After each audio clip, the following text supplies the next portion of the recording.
नमस्कार मंडळी, कालच्या व्हिडिओमध्ये शिंपले साफ कसे करायचे आणि त्यापासून सर्दी खोकला जालीम उपाय म्हणून शिंपल्याचा रस्सा कसा बनवायचा हे पाहिलं होतं। तर आज आपण शिंपल्या मसाला पाहूया। येथे कढईमध्ये तेल गरम केले आहे, त्यामध्ये टाकले आहे 2 मोठे कांदे बारीक चिरलेले, त्याचबरोबर कढीपत्ता टाकला आहे। कांदा हलकासा ट्रान्सपरंट झाला की यामध्ये टाकूया कोथिंबीर आणि 2 मोठे टोमॅटो बारीक चिरलेले। त्यानंतर ह्यामध्ये ॲड केले आहे घरगुती लाल तिखट, हळद, चवीपुरतं मीठ, सगळं व्यवस्थित मिक्स करून 5 मिनिटं झाकण ठेवायचं आहे। त्यानंतर स्वच्छ साफ करून घेतलेले शिंपले आहेत ते ह्यामध्ये टाकायचं आहे, व्यवस्थित मिक्स करायचं आहे। पाणी आपल्याला टाकायचं आहे थोडंसं, तुम्हाला जर पातळ हवं असेल तर तुम्ही जास्त पाणी टाकलं तरी चालेल।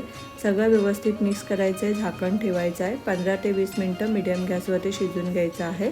पाहू शकता मस्त शिजलेलं आहे। आता कोथिंबीर आणि कोकम टाकून मिक्स करून गरमागरम भाकरी, पोळी, भाताबरोबर सर्व करूया। तुम्हाला रेसिपी कशी वाटली हे कमेंट करून नक्की सांगा।